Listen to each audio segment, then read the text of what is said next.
TNT, It Rocks the Earth by Claude Bristol. He who does not know what the world is, does not know where he is, and he who does not know for what purpose the world exists, does not know who he is, nor what the world is.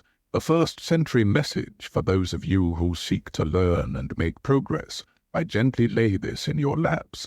I do so without the slightest fear, but that it will turn your world entirely upside down, bringing you health, wealth, success, and happiness, providing you understand and accept. Remember, TNT is a dangerously high explosive, so when you gather it closely, handle it gently. Down through the centuries, its power has destroyed those who sought to misuse it.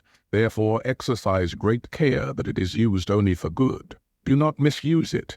It can be proved by the teachings of the Bible, certain well-established laws of physics, and last but not least, just plain common sense. Read and determine for yourself whether or not the proofs I offer stand by themselves. Some of you may see only the spiritual side, others recognize the scientific truths, and still others may accept it as just a practical operating device to put you on the road to success. No matter, many know the truth, and for you who will open your minds, the light will pour in with dazzling white brilliancy. I am indebted to an old friend of mine, an expert on X-ray and electrical high-frequency apparatus, who, when I was a boy experimenting with electricity, called to my attention the first bit of powerful TNT in my pocket. Then I didn't know what it was and didn't understand, but fortunately it has remained there all through the years. As I look back, I realize why he didn't make me understand what it was.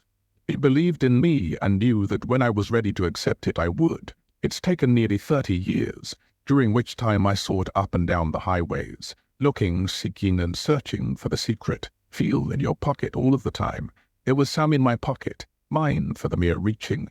However, I've got a firm grip on it now, and I will divide it graciously, knowing if used wisely it will blow away all obstacles and straighten out the road on which you've been wanting to travel all your life.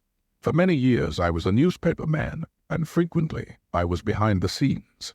I met great men and women, interviewed famous people. Naturally, I studied them and tried to understand what peculiar qualities they possessed that placed them above the others, but their secret evaded me. Then came the war, and I wondered why others made progress, while I seemed to be blocked in my own ambitions. The war did teach me, however, that I could sleep in the mud, eat moldy bread, and live to laugh about it. This is part of my TNT, so remember what I learned. It helped me to give old man Fear a solar plexus blow, and I believe it will help you, hoping to find a royal road to fortune. I read hundreds of the so-called success books, and they took me nowhere. I did the same with books on philosophy, psychology, and still the great secret kept just a jump ahead of me. I joined secret fraternal organizations, hoping that I might find that which I sought. However, just like the bit of TNT, in my pocket the secret was in every book, in the great orders, everywhere, and in fact, right under my very nose, but something kept me from it. You will have to determine for yourself what keeps you from it if you don't get it from TNA. It's there. If you don't find it in the printed word, look between the lines, as I've done my best to present it to you.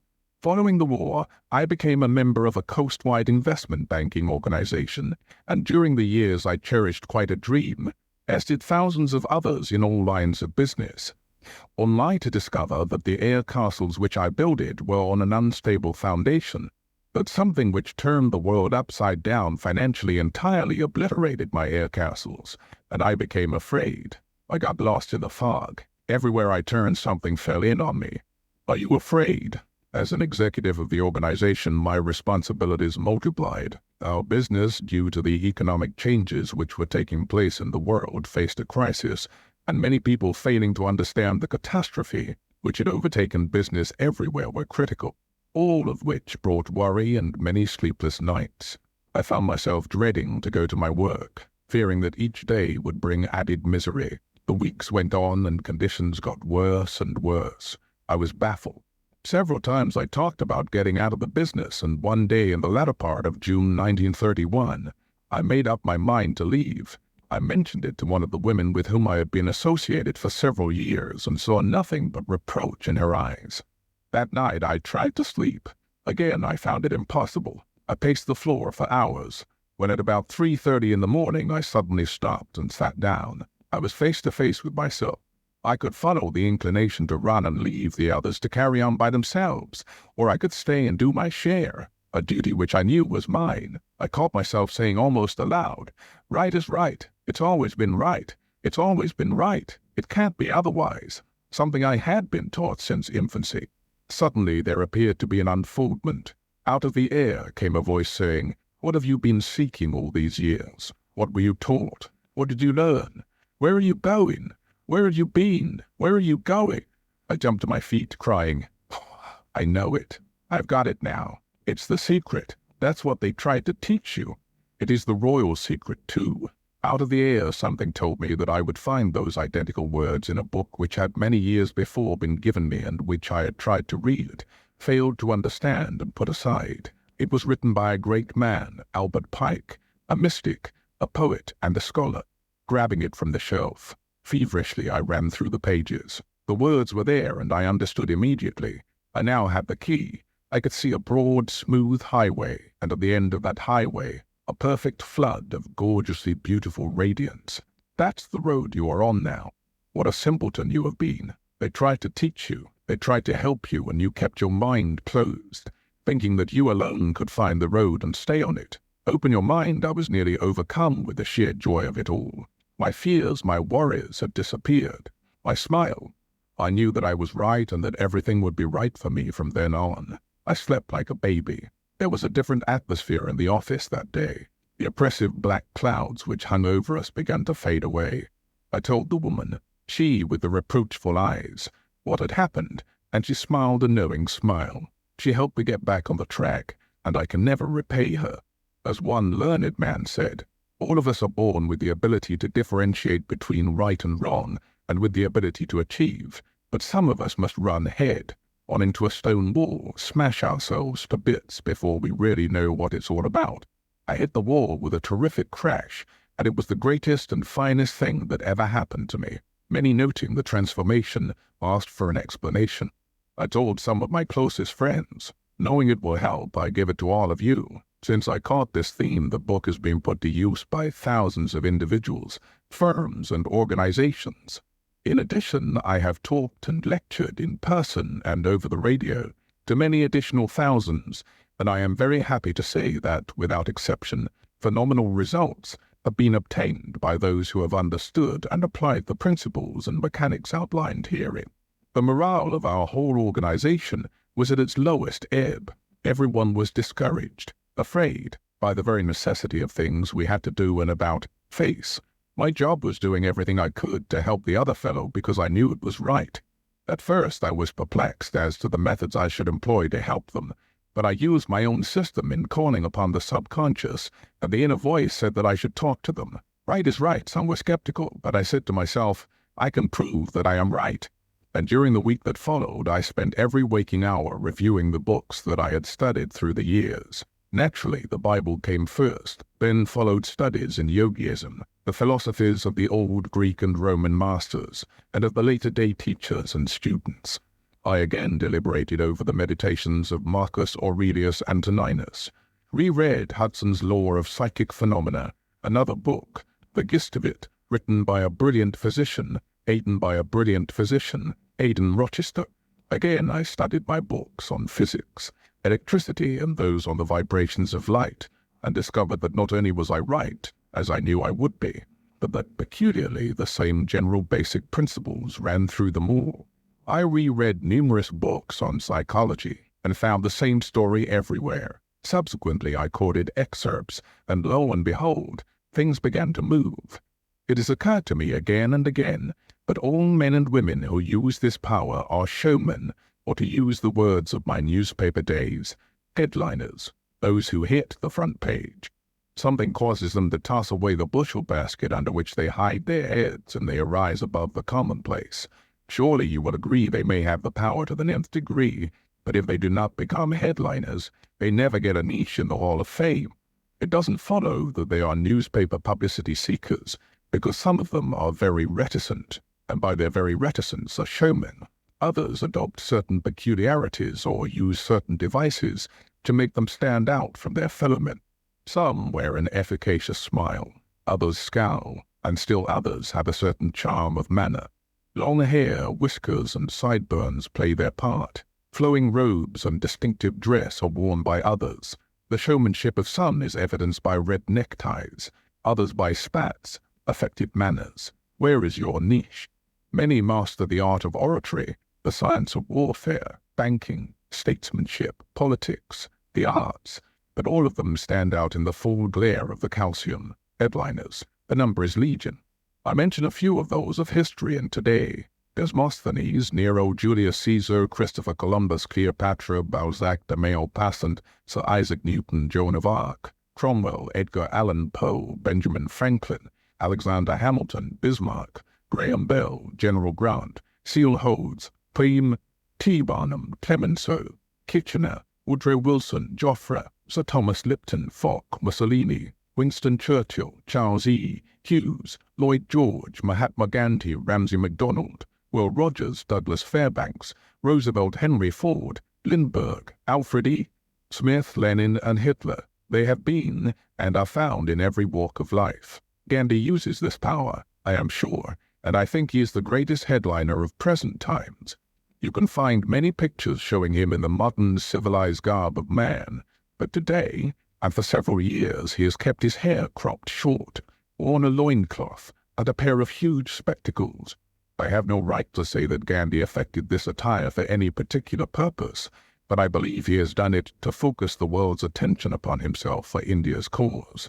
I make no attempt to explain why those who use this power are showmen. You'll have to determine that for yourself. But remember, a city that is set upon a hill cannot be hid.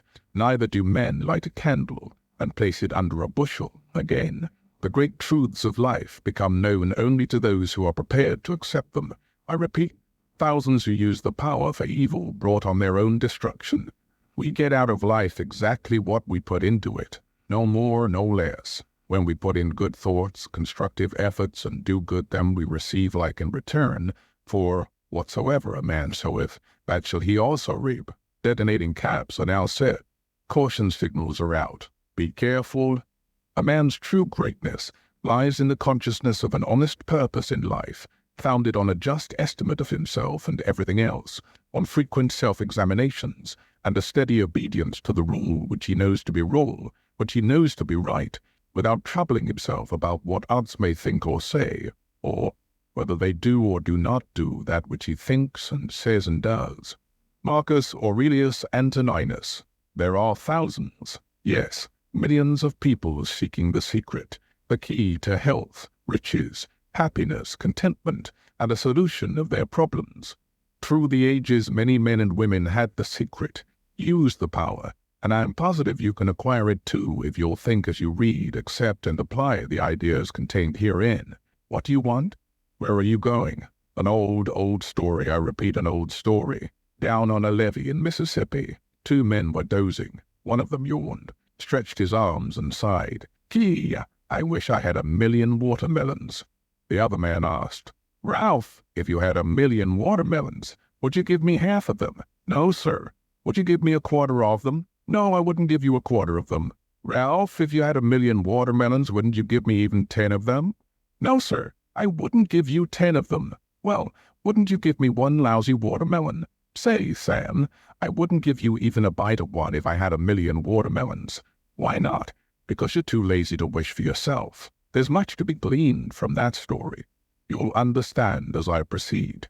I am fully cognizant that some will scoff. There have always been scoffers, but scoffers never succeed. They never get any place in life, simply become envious, while the doer or the person who is moving forward has to jump over or go around them. They have nothing but a nuisance value in life. Some of you may dismiss all of this as you have done before, as you always will, but for those of you who are interested, are still willing to learn, I promise you can learn. I promise you can learn and then make progress for yourself. Scoffers do not succeed. I take it there isn't an intelligent man or woman who isn't really interested in getting ahead, but I have often wondered if there isn't a negative quality in most of us which precludes us from really starting. There's a saying I thoroughly believe in. If you believe it, it's so. Simply a cryptic statement or digest of what I give you. All the great teachers, Buddha, Confucius, Muhammad, Jesus, and many philosophers taught a great fundamental idea. It is found in all religions, cults, creeds, and sects. Everywhere runs the same general theme, the gist of which, in my words, is, if you believe it, it's so. If you believe it, it's so. If you believe it, it's so. I quote from the Bible. As a man thinketh in his heart, so is he. As a man thinketh in his heart, so is he. If you believe it, it's so. Note the similarity. Reduce the whole thing to one word, faith. I have heard many people say the day of miracles is past, but never in my life have I heard a thinker, a student or a believer make such a declaration. Surely the days of Aladdin and his lamp are gone. Perhaps they never existed. So with the magic wand, the magic carpet, and all of those things of fairy tale and legend, when I refer to miracles, I mean those things which can be accomplished through faith. Faith in your belief, faith in yourself, faith in the persons with whom you are associated, faith in a power, faith in that something, which controls the destinies of everyone. And if you can get that faith and dissipate the negative side, nothing in this world can stop you from acquiring what you desire. Believe in yourself. While this may sound fallacious, you can have anything obtainable if you really want it. All of us are prone to calculate and weigh things, permitting the negative side to creep to the fore, and our thoughts evidence themselves in such remarks as it can't be done. I'm afraid. What will happen if I do it? People won't understand. It isn't worth the effort. I haven't the time. And similar verbal alibis. If you haven't expressed these thoughts to yourself, then others have to you, and through the power of suggestion, you have accepted them as your own conclusions. Why the alibis? This same message has been written and delivered thousands of times.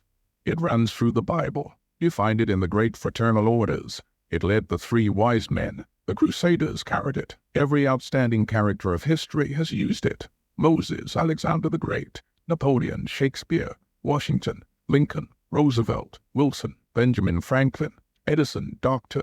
Steinmetz, Barnum, and thousands of others had a grasp of that something. The wise men of all ages, the medicine men, religious leaders, great teachers, the Maya priests, the yogis, the healers, the healers, the healers, the healers, the miracle men, all of them knew this secret. Some worked it one way, some another. The wise men knew they were just human beings. If they knew and could achieve, so can you. Halt, think, ponder. What made Mussolini? What is it that Amy has? Gypsy Smith, Billy Sunday, belief, faith. Only that, and the ability of a staunch believer to pass it on to the other fellow.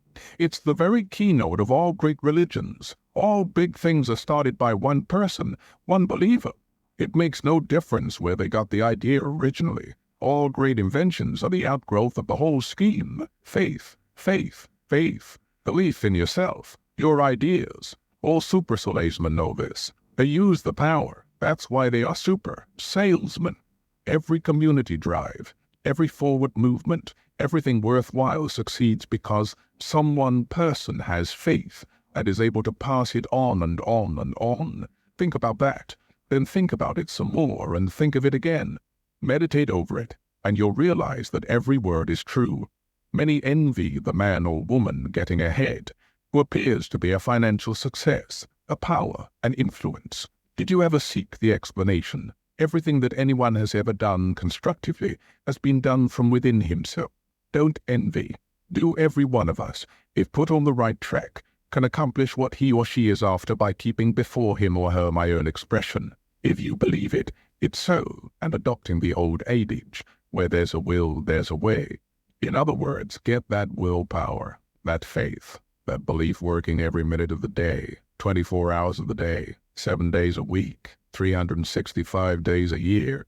And I promise you, if it's done, you will leave people around you in the progress you make as rapidly as high-frequency electrical discharges oscillate through the ether. Pause and think for a moment. What is organized propaganda? Nothing more, nothing less than a well-developed plan to make you believe. You saw it work in the war days, that if you're wide awake to what is going on around you, you know that it's being worked in every line of human endeavor today, just as it was worked thousands of years ago and as it always works. If you're reading the newspaper, listening to the radio, and will keep in mind my theme, you will realize that all these speeches of our leaders, our great executives coming to us with clock-like regularity, are being given with a purpose to make us believe. Those men know it works. Stop, think, meditate. Mahatma Gandhi, upon arriving in England to seek a solution of India's problems, said, "I'm doing this because a voice within me speaks." Gandhi referred to something from within.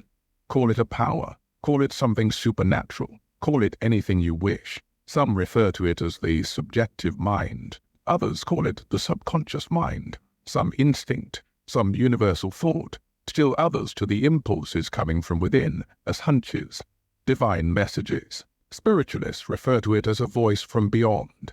No matter what it is, it gets results. And now I show you how to acquire it. The voice speaks first. However, permit me to set the stage by calling attention to the effect of repetition or reiteration. For example, take a pneumatic chisel. You have seen one used in breaking up solid concrete or piercing holes through steel. It's the tap of that chisel with a terrific force behind which causes disintegration of the particles and makes a dent or hole in the object on which it is used. All of us have heard of the old torture system of dripping water on the forehead. Perhaps you are familiar with Kipling's Boots. It's the tramp of boots, that makes men mad. It's the constant never-ending repetition that penetrates. You are familiar with the first part of the picture and how repetition works on material things.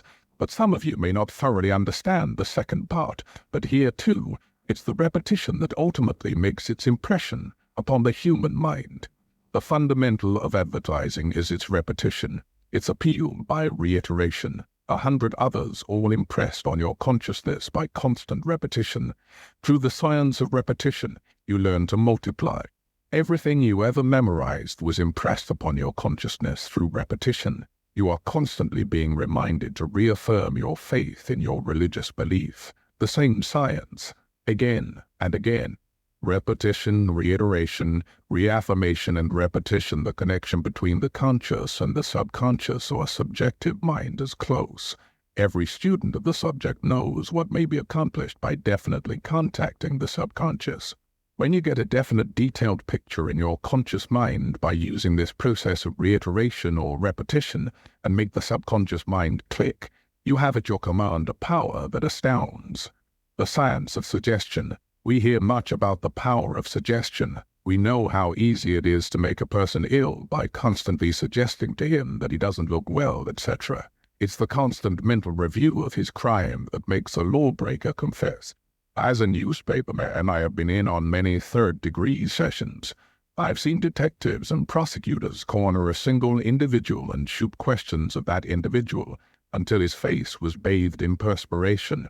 It is the deadly repetition, the reiteration, the tap, tap, tap, tap, through the power of suggestion which brings confession. Skilled prosecutors, clever defenders appeal to the emotions of jurors, never to the conscious reason. And how do they do it? Simply by a process of repeating and emphasizing time after time the points they wish to stress.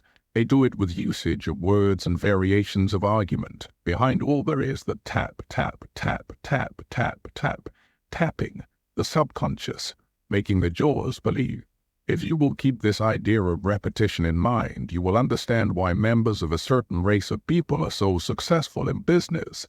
When families are gathered together, the subject of conversation is business. Business, business, business. They talk their problems over. They keep before them constantly the idea of making money and making progress, and never for a moment are they permitted to forget. And they stick together, the idea that was born of necessity, just like a machine or an article is born of necessity. We are all familiar with the old adage, necessity is the mother of invention, and it is true of all human impulses and endeavors. A drowning man grabs at a straw. A starving man at a crust of bread. The impulses come when you get up against it. You who have been there know what you had to rely on in times of acute pressure, and whether or not you heard a little voice from within. There can be no gainsaying that once you have made up your mind to do a thing, it will be done. But the trouble with most of us is that we sidestep, vacillate, and seldom make up our minds to what we want or determine clearly the road on which we wish to travel. All daydreams and wishes would become realities, If we kept them constantly before us, put fear behind, shoved away all reservations, ifs and zans and buts. Again, a lot of us think we know what we want when, as a matter of fact, we don't.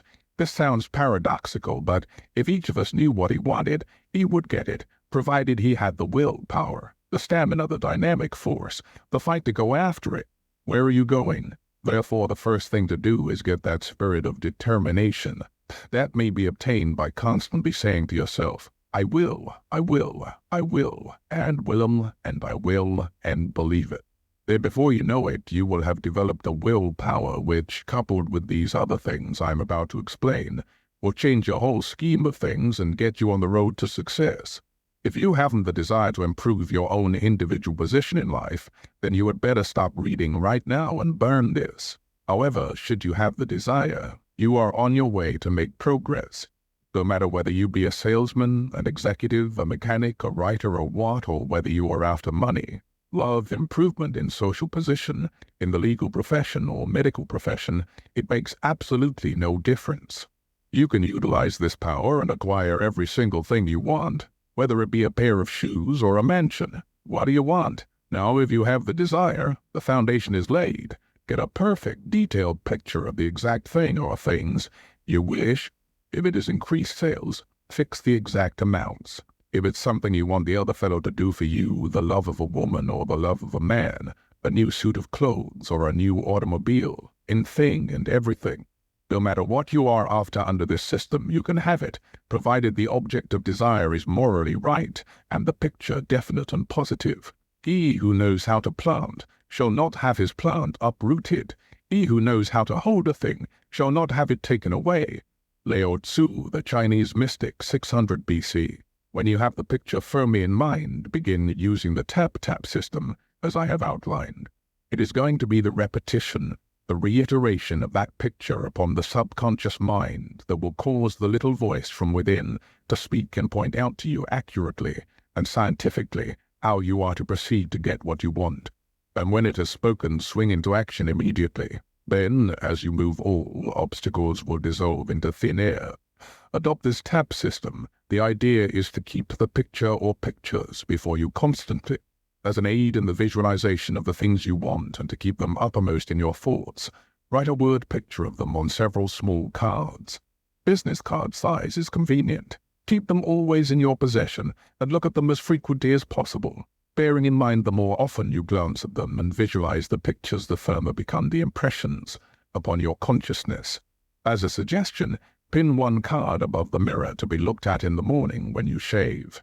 Permit the details of your wishes outlined on the card to increase as you continue to develop the mental pictures. Have another card convenient to look at while you eat your lunch, your dinner. Use the cards again just before you go to sleep. Keep it up. Tap, tap, tap, tap, tap. However, there's no point to writing down your wishes until you have determined that every single detail of what you want is to be photographed permanently in your thoughts, to stay there until they become realities. Use small cards. Remember that repetition of the same thought, the same suggestion, makes the picture positive. When you thoroughly comprehend this, you will understand why thought always correlates with its object. Reflect for a moment. Where did the steamboat, the locomotive, the automobile, the electric light, the sewing machine, the radio, the typewriter, and a million more objects and conveniences come from? All were thoughts or mental pictures in the minds of men before they became realities. Everything on this earth, except that which nature creates or has provided, is the result of sustained thought. Powerful thoughts attract thought. Contacting that something brings everything, with nature's exceptions, into manifestation. A single thought not to be followed up, a flash to be dismissed or lost, is like a bobbing cork, aimless and without purpose. However, the same thought, the picture of the thing you want, kept constant, always attracts its object, just as a magnet attracts. The larger and more powerful the magnet, the greater its drawing force, and so it is with sustained thought. The more powerful it becomes, the more it attracts. Just as a huge magnifying glass drawing the sun's rays and kept focused on a certain spot will burn a hole, so will powerful, sustained thought, the vivid mental picture directed to or on its object, correlate. However, you must mentally see the picture of your object or ideal as a reality.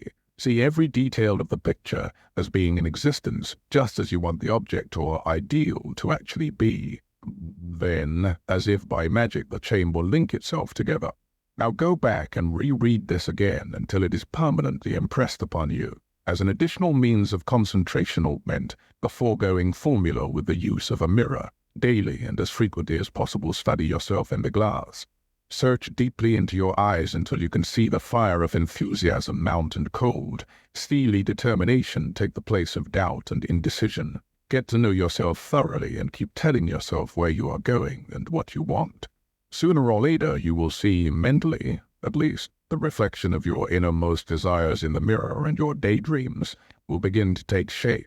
As you grasp the science behind this theme, you will understand why many powerful characters have used this mirror idea with great effectiveness. Once the pictures are clearly defined, do not for an instant permit them to escape. Hold them with bands of steel. Use your mirror, so use all that is called fortune. Most men gamble with her, and gain all and lose all as her wheels roll. But do thou leave as unlawful these winnings, and deal with cause and effect. The Chancellor of God in the will work and acquire, and thou hast chained the wheels of chance, and shall sit hereafter out of fear of her rotations. Emerson's self-reliance constant practice of writing down your wishes and using a mirror will work wonders. Shortly you can form the pictures at will, without the use of either cards or mirrors, and you will find yourself tapping the subconscious mind almost automatically. Practice, practice, always keep tapping. Don't be afraid of overdoing or becoming extravagant with your wishes and desires, because, as I said before, you can have every single thing you wish, but you must become adept at doing exactly as I tell you. Start wishing and doing when you visualize and keep the pictures constant. Action follows, because action, after all, is nothing more than energized thought. Never lose your vision, your mental pictures, for it is as King Solomon said nearly 3,000 years ago, where there is no vision, the people perish. Bear in mind, this whole theme is as old as man. The only thing I do is to give you the message and words of today, and outline a simple system of mechanics which may be used by anyone. As we all know, the proof of the pudding is in the eating, and did you have any doubts as to whether or not I am giving you an exact science? Try it. The automobile will begin to take shape. You will get the new shoes, and the bricks of the mansion will fall into place as though a magical hand has touched them. I know it, I believe it, and it's so. You know something of the efficacy of prayer. What is prayer but the expression of a heartfelt, earnest, sincere want or desire? The great Master said, "What things soever ye desire, when ye pray, believe that ye receive them, and ye shall have them." And it's true. All of us know the effect of our own desires on ourselves, and how events are influenced by great desires. Every economic change down through the centuries has been due to the desire of man to benefit himself. However, we must believe, have faith. Otherwise our innermost desires, prayers, become simply bursting bubbles. The great Master also said, "If thou canst believe, all things are possible to him that believeth." I have pointed out the way that belief, faith, is engendered and kept constant through repetition, reiteration of the same thought. It's now up to you to do the rest.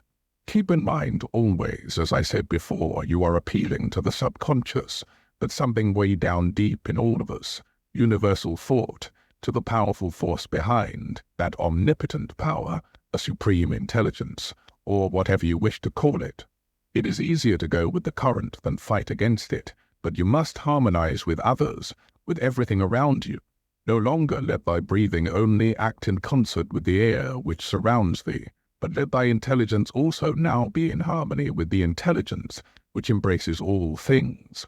The words of a great philosopher, the ancients tapped it. It shouldn't be necessary for me to explain that I am suggesting that you put yourself in tune with the very stream of life itself. You who understand will appreciate that nature provides ways and means for all things to grow rightly. Meditate for a moment and you'll realize I am giving truths which many may have forgotten. There's the great fundamental law of compensation which makes all things right. There's no set rule for doing anything because some of us perform one way and some another, just as two people go across the river. One goes by one bridge and one another, but they both ultimately get to their destination. In other words, after all is said and done, it's results that count. And if you will make up your mind to exactly what you want and follow the simple rules which are given herein, everything you are after will be yours. I know it, I believe it, and it's so. After you get a grip on the power, do not let the results of its usage surprise you. Miracles will be performed. You will do what previously you thought impossible. As certain as night follows day, results will follow in a most astounding manner. Things will come to you from the most unexpected sources. Ideas for accomplishment will pop here and they'll pop there, then follow through. Others may say that as things happen for you, they are mere coincidences, that you are lucky, etc. Care not what they say. They are the scoffers, the non-believers, the ignorant. Remain steadfast in your belief that they are the result of your own works, coupled with that something. In using this power, you are setting up powerful vibrations among the unseen forces. Therefore it is not well that you should tell anyone, not even your most intimate friends or relatives, of your innermost wishes or desires, your deep-rooted ambitions. Keep them to yourself, for should some person learn what you are after, they may, consciously or unconsciously, due to enviousness or something else, set up counter-vibrations, place obstacles in your way, and otherwise attempt to hinder you. Should barriers accidentally fall or be placed in your path, climb over or go around them, go whistling blithely by. Tell no one now. Remember, it is entirely up to you as to the kind of pictures you create and hold constant and subsequently bring into realities. Analyze this. You are today exactly where your thoughts have brought you, and you will be tomorrow where your thoughts take you. You are the absolute boss. Therefore, bear in mind always, the only limit is the limit you fix for yourself, and remember you start with your thoughts. It may take longer to get some of the things you are after than others, but never get discouraged. Rome was not built in a day. Just maintain your faith, your belief, and keep tapping away. Many things will be added unto you and your dreams. The positive pictures will come true. Remember, nothing can stop you but yourself.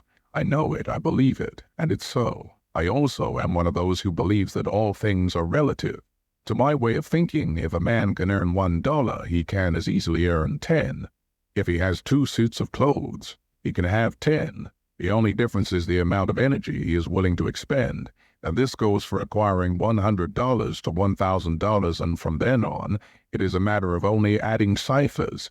There is no limit as to what a person may do or secure, provided he makes up his mind and steadfastly and determinedly moves towards his goal. Look within. Within is the fountain of good, and it will ever bubble up if thou wilt ever dig. An ancient saying, as I said, and the detonating caps, be careful how you use the power which is to be yours. It will act as a boomerang and destroy you and everything you hold dear if you use it for evil. Therefore, only use it for doing you and others the most good and bringing happiness for yourself and those around you. Do not talk or boast about what you may have done for others or of your good deeds. They will speak for themselves. Just continue to give thanks for the fact that you are on your way. That's enough. Use it only for good. What is personality? What is it? When you get in the presence of another person who has personality that grips you, what is it that causes you to feel his very presence, that overshadows you? It's nothing more than a dynamic force coupled with willpower, which is drawing from that huge reservoir of the subconscious. There are millions of people who have this personality. Some say it's natural with them. Perhaps it is, but they are unconsciously using this power. In other words, it's sort of being thrust upon them, and when that thing called personality is backed up with willpower, things move. Have you got it? To my way of thinking, selling bonds, books, clothes, insurance, electric service, washing machines is no different than selling any other commodity, selling yourself or selling ideas. I have found that trying to put over an idea, firstly, I have had to believe in the idea, dream it, eat with it, eat with it. I had to have it with me every minute of the day until it became part of me, the old idea of repetition again, and I know it works in selling commodities. You have got to know what you are talking about, and only hard, personal, persistent, intelligent study will enable you to do this. One more thing, and that is keep informed as to what is going on in the world about you. You never know what a prospect may be interested in, and it's sometimes necessary to get his attention or you'll break entirely through irrelevant subjects. That's why I repeat, read the newspapers, current periodicals, and read them thoroughly. I don't mean read every detail of some murder or suicide, but get a digest of the day's news. Awaken, know what is going on about you, get understanding, keep step with the world's affairs. The better informed a person, the better he is equipped to get what he wants. Don't forget that knowledge is power. All of you should know that by this time, he who knows others is clever, but he who knows himself is enlightened. From the sayings of a wise Oriental increase, your knowledge and the scope of your activities will be enlarged, and the desire for greater things, larger things, will come automatically, and as they do, the things which you previously thought you wanted will become to your mind trivial and will become to your mind trivial and will be disregarded, which is another way of saying that you ultimately will hitch your wagon to a star, and when you do, you'll move with lightning, like speed, study, learn and work, develop a keenness of observation, step on the gas, become alive for yourself and you'll pass it on to the other fellow, get confidence, enthusiasm, and you're set up like vibrations all around you, and that's the theory of all life, as old as the world itself, like begets like, a laugh brings a laugh, a good deed calls for a good deed, riches beget riches, love, and so on. The old law of attraction stated in Ampere's theory of electrical magnetism is, parallel currents in the same direction attract one another, and when you are out of tune and antagonistic, you put others out of tune and make them antagonistic, because parallel currents in opposite directions repel one another. However, don't get the thought that I have given you an oversized wishbone which will enable you to sit down and, by talking to yourself, through the idea of repetition, get what you want, because it will never work. You have got to have the wishbone backed up with a backbone, and that isn't all. The wishbone and the backbone must be coordinated and synchronized to a point where they are running in perfect harmony, and when they are in tune, you will find personality developing. Then put action, energy into your scheme, and everything will move before you. Wishbones need backbones. I take it that all of us have admired that intense type of person. I mean by that, one whose shoulders are back, whose chest is out, whose head is up, and whose eyes are alert. It is easy to pick out in any organization those whose feet lag, whose shoulders droop, whose chins sag, and whose eyes are a blank. Drifters, loafers, quitters. First measure yourself, then study those with whom you are associated, and you can tell at almost a glance those who will make progress and those doomed to failure. Every physical movement tells a story. Each marks your personality. Your body and your mind are in reciprocal relationship. Each acts and reacts upon the other. Your bodily movements, your facial expressions indicate the way you think. Now study yourself, your eyes. In the mirror again. The person you see in the mirror is the one the other person sees. What kind of an impression do you wish to make on him? That too is up to you. You know whether or not you have personality. If absent or undeveloped, make up your mind to get it. You can, and you will when you make up your mind, and do as suggested herein. If you will develop that intensity of purpose, determination to get ahead, shortly the determination will show in your eyes. You have heard people say that a certain person has a penetrating gaze, that he looks right through one. What is it? Nothing more than that fire from within, intensity, or whatever you wish to call it, which means that the person who has that gaze usually gets what he wants. Remember, the eyes are the windows of the soul. Look at the photographs of successful men. Study their eyes, and you will find that every one of them has that intensity. Therefore, I say, let it be reflected in the way you walk, in the way you carry yourself, and it will not be long before people will feel your presence. When you walk through a people will feel your presence. When you walk through a presence, when you walk through a crowd, and an individual prospect will feel that personality when you talk with him. The eyes have it. All of this is to explain that it takes an affirmative type to make progress, and the things I have pointed out may be utilized to develop you into an affirmative type. The negative type is sunk before he starts. Nature takes care of these situations through the old law of the survival of the fittest. We know what happened in the day of Sparta when children were put on their own at a baby age, and only those who survived were given further chance. A negative type is a quitter, or another way. A quitter is a negative type, and while there is no point to going around hitting everybody on the nose just to start something, always remember it's poor business to let yourself be put on the defensive, as that is a negative side. The person who won't be licked can't be licked. If you are taken unawares and suddenly put on the defensive, snap out of it. Take the offensive, because if you remain on the defensive, you are beaten. Of course, to bring about this intensity of being, it's necessary to be in good health. I do not claim that the power of will is a cure, or to mend broken legs and all that sort of thing, but I do know that constant application of the theory herein advanced will aid a person in ill health. All of you have heard of Dr. Emile Cool, the Frenchman who was in this country a few years ago, telling people they could cure themselves if they would adopt his plan. His idea was that you should say to yourself, "Every day, in every way, I'm getting better and better." Just ponder over that for a minute. Every day, in every way, there was nothing new in that idea, any more than there is in the ideas which I put forth. Simply another way of expressing the whole scheme. Reiteration, repetition, keeping uppermost in your mind all the time what you want, and which positive thoughts, in turn, are passed on to the subconscious mind. The wonder thing. Think health, wealth, and happiness, and they will all be yours. It cannot be otherwise. We all know of people who are continually talking about backaches, headaches, or some other kind of aches.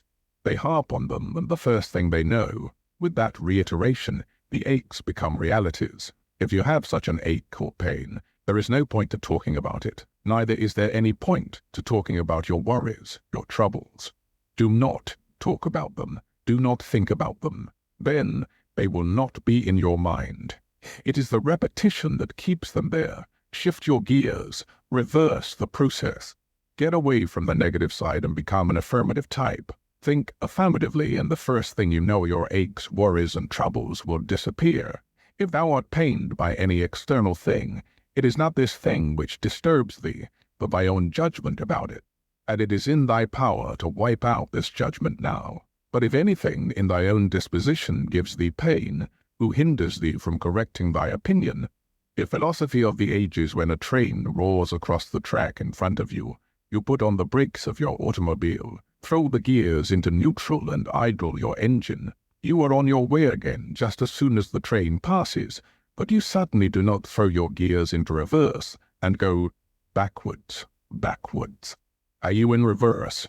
Compare yourself to the gears of your automobile. In reverse place all fears, worries, troubles, aches, and pains. And when things go wrong, simply put on the brakes. Idle your engine until you can clearly see the road ahead. In high is everything you desire. Health, wealth, happiness, success. No power in the world except your hand can put the gears of your automobile in reverse.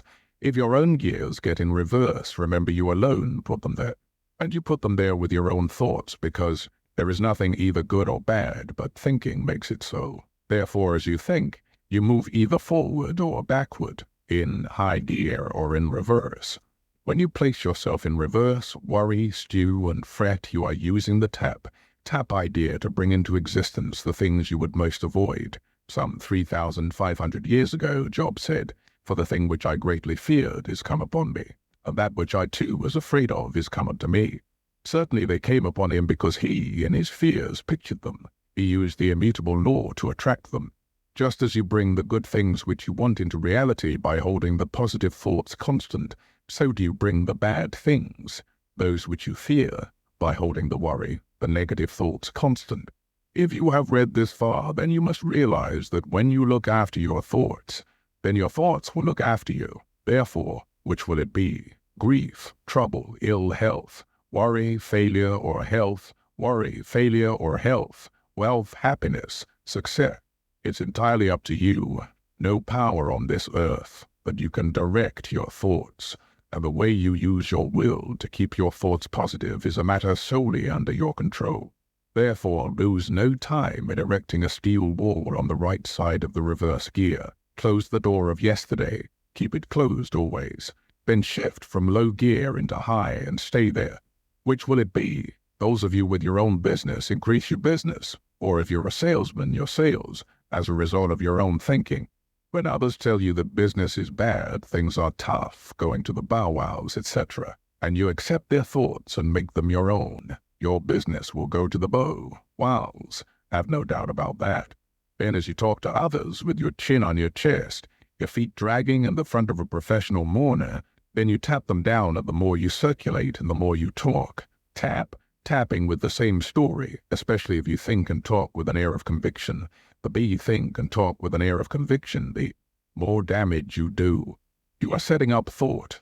In reality, fear, vibrations which are far-reaching. Fear thoughts are terrifically contagious and spread like wildfire.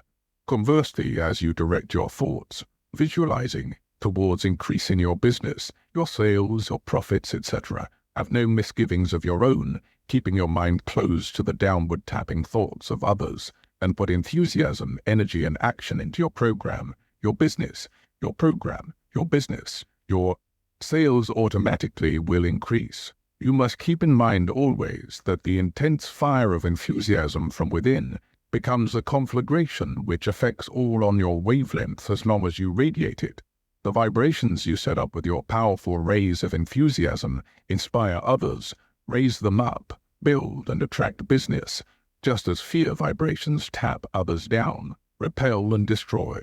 Close your eyes. It is an indisputable fact, irrespective of the times, that there is always business somewhere for the man who believes it exists and goes after it, but none for the person who is positive, but none for the person who is positive that none exists, and makes no endeavor to move. Accept this, experiment and be convinced. Any downward or upward trend in our worldwide economic scheme is due entirely to the way we think. When the great world leaders, the statesmen, the financiers, editors, publishers, economists, those who direct and influence the thoughts of millions in every part of the globe, permit depressed thoughts to enter into their scheme, then depressed thoughts and fear vibrations enter into the scheme of those same millions, and business comes to a near standstill. When the world's leaders change their way of thinking, toss out fear and move forward instead of backwards, then the thoughts of millions change for the better, and as they think constructively, business improves. Thought moves the world. Stop and meditate over this for a few moments.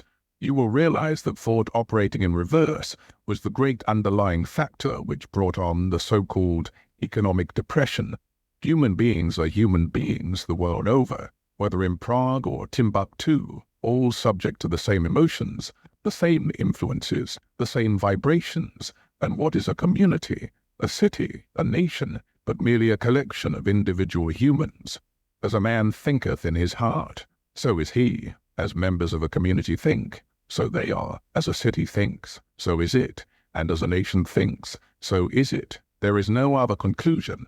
We are living in a great crisis in human history. There is unlimited need for boldness and courage, but there is no occasion for dismay. On the one hand, there is the way to such achievements, to such wealth and happiness as mankind has never before known. Life, even as we know it now, tastes very good at times. We spoil it a lot for ourselves and each other by fear, follies, hate, bickering, suspicion, and anger. There is no need for us to go on spoiling it. We have not the health we might have. We have not a tithe of the happiness we might have. But it is within the power of the human will to change all that. H.G. Wells, England's great man of letters, this power, this vital energy, or whatever it is inexhaustible, and it is so easy to use it, if you only have the key. I am fully appreciative of the fact that psychologists maintain that few persons really think. It is my hope that this message will cause you to think.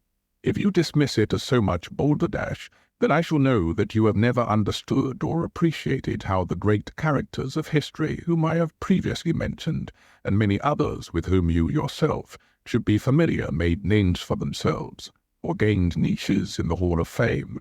Change gears. Now real people, successful people, are those who made themselves, and not what others made them. After all, there are only two ways to move, forward and backward. Why not forward? Watch the down, an outer on the street. His whole trouble is lack of positive ideas. If he thinks he is down and out, he is. If he will change his ideas, he will be up and coming. All of us know that. You can shift your gears if you only realize it.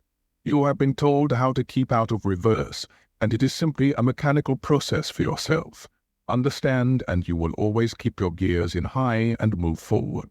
A sale is affected by getting a prospect to think as you do, and unless you believe that the thing you are selling is good, then obviously you can't make the other fellow believe it. Believe in your goods, that is just plain common sense. So for those of you who may be selling, keep in mind what I have previously said about knowing your article and selling yourself. That is 99 of the success of selling. The other one is as legwork contacting the prospect. You should realize that the bending other people to your will or getting them to do as you wish is simply having them think as you think, and that is very easy. Charles M. Schwab said, "Many of us think of salesmen as people traveling around with sample kits. Instead, are all salesmen every day of our lives. We are selling our ideas, our plans, our energies, our enthusiasm to those with whom we come in contact. So it is with every endeavor, and especially true of selling commodities, because you must contact people. Sell yourself, and when I say contact, I mean contacting them face to face. The day of order taking is gone, and it is only the persons who have got it in them who are to succeed now. All the others will sink. You cannot beat a fundamental law, the survival of the fittest. Therefore, forget about order taking, and keep in mind the only way you can close a sale is to make the prospect think as you think. The best way is in face-to-face contact. You have got to be in his presence. You have got to be in his presence. You have got to see his reactions, the old law of cause and effect, and you have got to adapt yourself to the conditions as they confront you with that individual prospect. If you are intent on making a sale, and you must be if you are going to succeed, keep in mind my theme. The subconscious mind will be giving you ideas, hunches, inspirations, a perfect flood of them, which will guide you correctly. They will point out the way to get into a busy man's presence, into the privacy of his very self, and when you get there, stand on both feet. Follow your hunches, be alert. Make him feel your personality. Know what you are talking about. Be enthusiastic. Don't quail. You are just as good as he is, and besides, you may have something which he hasn't, and that is utmost confidence, utmost faith in the article you are selling. On the other hand, if he is a success, he also has personality. Therefore, be sure to put the contact on a 50-50 basis. Do not belittle him. Do not let him belittle you. Meet on common ground. Make him like you, and when he likes you, and when he likes you, and you him, success is on its way. Remember, you are going to sell him. There is strength in teamwork. The esprit de corps pounded into those of us who were in the army made the American forces what they were. And it's the esprit de corps, and it's the esprit de corps, teamwork, determination to move forward which will shove us along. If this is accepted in the spirit in which it is given, put into execution, you will be unbeatable, and by getting in tune and getting others on the track, the world is yours. When fear rules the will, nothing can be done, but when a man casts fear out of his mind, the world becomes his oyster. To lose a bit of money is nothing, but to lose hope, to lose nerve and ambition, that is what makes men cripples. Herbert N. Cast and ascertain exactly what you want and use the mechanics given, and you will discover more gates open for you than you ever dreamed existed. I am not interested in any prophetic explanations. I am interested in results. A light will dawn upon you, and you will see clearly ahead how to achieve what you are after. The same principles, the same methods can be successfully applied to any line. The ability to accomplish anything in a convincing fashion depends entirely upon the degree of expert knowledge which you possess, coupled with that intensity of purpose. Read and study, practice, tap, tap, tap. Before closing, I should tell you that the conscious mind must be placed in a receptive condition to get the ideas from the subjective or subconscious. Of course, we all know it is the conscious mind which reasons, which weighs, which calculates. The subconscious mind does not do any of these things. It simply passes on ideas to the conscious mind. Open the door. You have heard a lot of people say, play your hunches. What are those hunches? What are those hunches? Where do they come from? They come from the workings of the subconscious mind. Psychologists tell us You will soon understand the reason that to put the human mind in a receptive condition, you must relax. If you have ever laid on the massage table and been told by the massage table and been told by the masseur to relax, then you know what I mean. Let the body go limp. If you have trouble at first, try it with your arm, both arms, both legs, until the whole body is relaxed, and the mind automatically will relax. When that is accomplished, concentrate on what you want. Then hunches come. Grab them, execute them as the little voice tells you. Do not reason or argue, but do as you are told, and do it immediately. Relax and tap. You will understand what psychologists, mystics, and students mean when they tell you to stop, relax. Think of nothing when you wish to draw on the subconscious and have the little inner voice speak. As you further progress, you will also begin to realize what the seers of the East had in mind when they said, become at ease, meditate, go into the great silence, continue to meditate, and your problems will fade into nothingness. The road ahead will become illuminated, and your burdens will fall away one by one. Is there anything clearer than Pilgrim's Progress? My message is no different than that which was conveyed there, only, as I said before, I put it to you in perhaps different words. The late Thomas A. Edison, explaining his success of inventing, said, I begin by using my accumulated knowledge, but most of my inventions are completed with ideas which flash into my mind out of thin air. Fred Ott and Charles Daly, associated with Mr. Edison for more than 50 years, solved the secret of making synthetic rubber. The mysterious nothingness I quote from a newspaper story dated October 21, 1931. On Monday he, Mr. Edison, started to sink into a stupor, but Daly and Ott were still pounding doggedly, determinedly concentrating, tap, tap, tap, tap, tap, tap, tap, tap, at their experiments, and on Tuesday night the solution flashed out of the mysterious nothingness. The little voice spoke, just like it always does when you make up your mind what you want and when you go after it. If your own little inner voice suggests that you ask for something, do not be backward about asking. You have nothing to fear. The other person will never help unless he knows your wishes, so you must ask.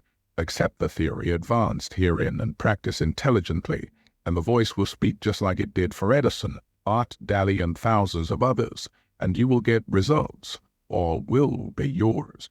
In Julius Caesar, Cassius, he of the lean and hungry look, talking to Brutus of the Roman emperor's power, said, The fault, dear Brutus, is not in our stars, but in ourselves that we are underlings. As you know, William Shakespeare wrote that, and he himself arose above the commonplace by using this power. If you are timid, backward, in a rut, and an underling, it is because of yourself. Blame not the stars. Blame not society. Blame not the world. Blame yourself. Again, I say, change gears. Put them in high and begin to move. Who is to blame? Some people not thoroughly understanding may say that you are conceited, self-centered, or selfish, but care not what they say. Those are the scoffers, those who would put rocks in your road and otherwise impede your progress. Those who understand will be helpful. They will be eager to serve you. The intelligent ones will begin to study you. The intelligent ones will begin to study you to determine what you have that they haven't and try to learn your secret. I have given you a grip on it. Hold it to you tightly and start moving forward. George G. Nathan, one of America's foremost critics, in a compilation of living philosophies, declares he has never known a man who succeeded in life in a material way who did not think of himself first, last, and all the time. Naturally, I don't know just how Nathan meant that, but I'm sure he did not mean that a successful man is selfish to the point where he isn't helpful to others, because if you follow the theme as I have outlined it, and get on the road to success, you will not be led to act ruthlessly. Service pays dividends, as a matter of fact. The exact opposite is true, because you will find that you will wish to do charitable things, good things for other people, performing services involving the throwing out of crumbs, as it were, and your willingness to do something nicely for the other man, which will bring about a willingness on his part to do something for you. There is nothing selfish about this. It's just a matter of cause and effect. Remember the laws of attraction. Like always attracts like. When you perform a service, you will be paid huge dividends. There is no mystery about it. It's just so. I am the master of my fate. I am the captain of my soul. As a man thinketh in his heart, so is he. I know it, I believe it, and it's so. This little book will do everything for you that is claimed, but you must reread it until every sentence, every word is thoroughly understood, and then you must apply the principles and mechanics with your whole heart and soul. Make them a part of your daily life, and when you put into practice the ideas offered, you will find that they will work just as they've always worked, and always will. If you are in deadly earnest with yourself, you will find the whole scheme very simple. After you have studied the book and have reflected upon the ideas set forth, you will appreciate the tremendous force which lies in the science of thought repetition and positive action. You can, by repetition of the same thought, tap yourself upward or downward, dependent on whether you have depressed or constructive thoughts, and as you build yourself powerfully, you will find that you can influence others by your thoughts. Therefore, let me again admonish you to exercise great care that you do not misuse your power. Keep your mind filled with good, constructive thoughts, and then act with all the energy you possess as the ideas come to you. Remember, every thought kept ever constant leads to action and results follow. So keep this book and read it again over and over. Study it and reread and study it as frequently as possible. In the beginning all things were good. Man himself made them bad. You do evil and evil will be done unto you. When you do good you will receive good in return. You can be what you wish and have everything you want, provided you are willing to pay the price in time, thought, effort, and energy. You now have the key to receiving all that you desire. Best of luck to you and your future endeavors.